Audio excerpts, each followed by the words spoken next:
Can we talk about manifesting in business? As a NLP trainer and NLP coach, I love, I absolutely love to help people, especially wellness professionals, be seen, heard, and valued in their business, to be seen, heard, and valued in their business.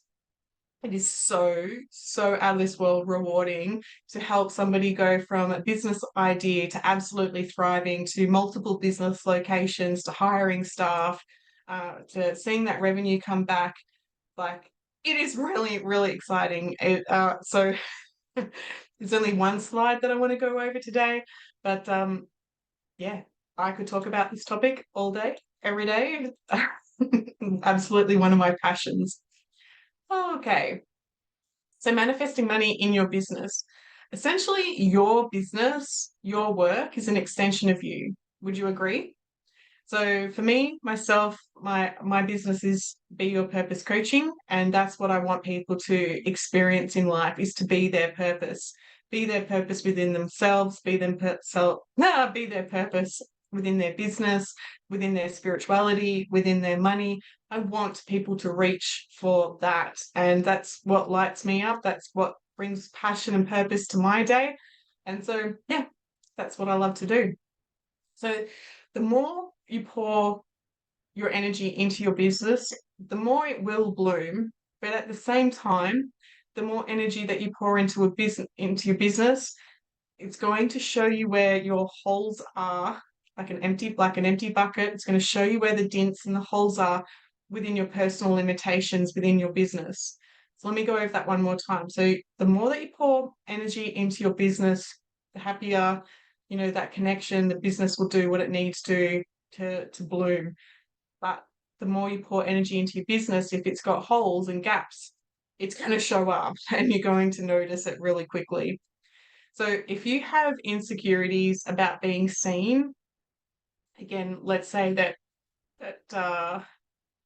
let's say that you were a child, you were bullied in the school playground, um, bullied for my daughter's got red hair, so thinking about like being bullied for red hair and freckles, and you made a life of like shielding yourself, making yourself small. If you've got these insecurities within yourself, your business is going to struggle to be seen because you don't have that backbone, that passion to stand front and center to be seen. Your business will let you know that's there. If you have a fear of success, it's more common than you know, your business will make it hard to succeed and attract in the money. This can be like somebody again at school who's being called up to the front to read in front of everybody, like they're the smart one. So they get called to stay back after school or lunchtime to help the other kids, or whatever it is, however it's formed, it doesn't really matter how it's formed. But if you have this fear of success, of being seen to be doing the right thing, and then you have to do more work, your business will struggle to be a success.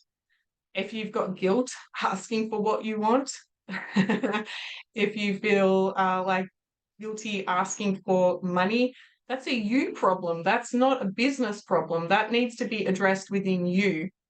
What does it mean to receive money?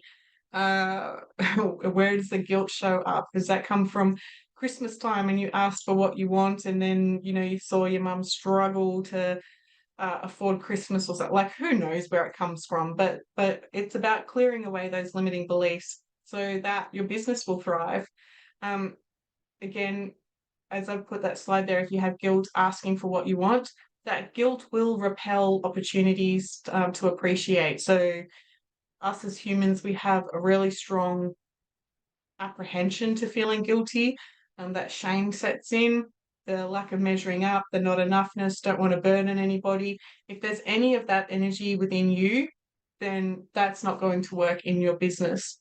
So while you can do practical things to try and get around this, like doing marketing, I know a lot of people who may have a fear of speaking up about the truth of what they do.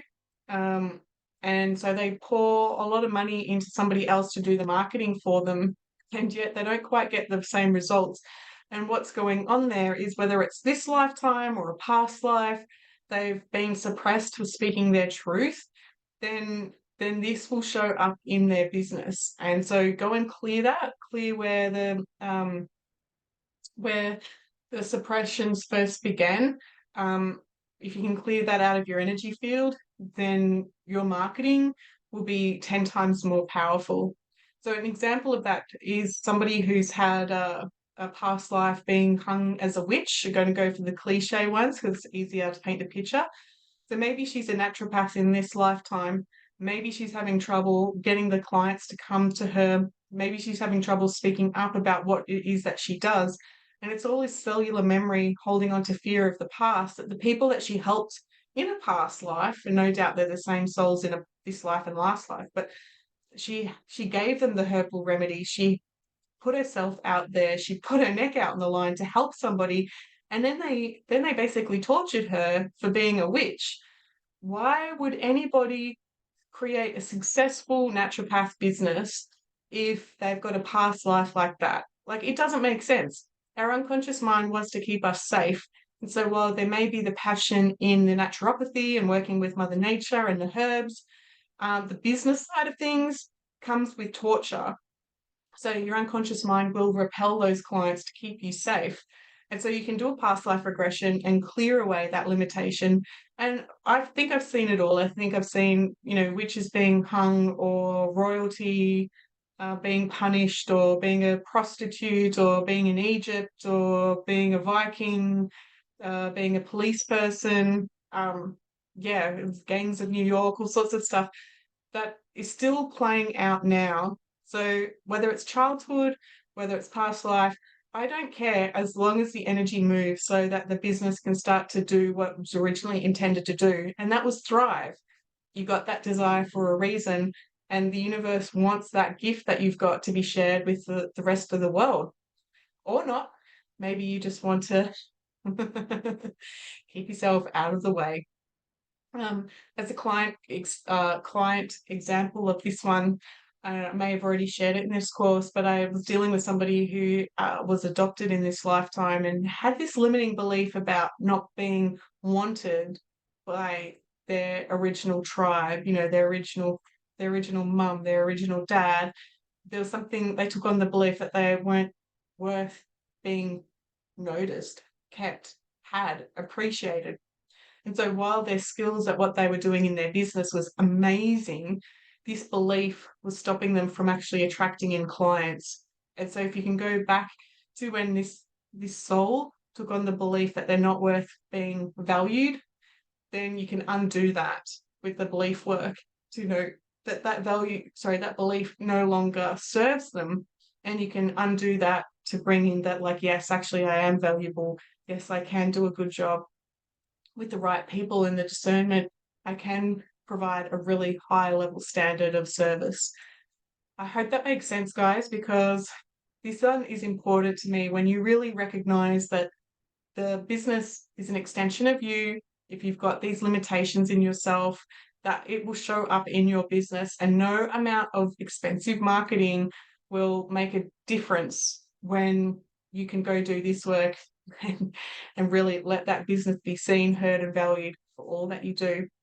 That was fun talking to you guys about that one. I could go in for more detail, but for now, I'll let that one land.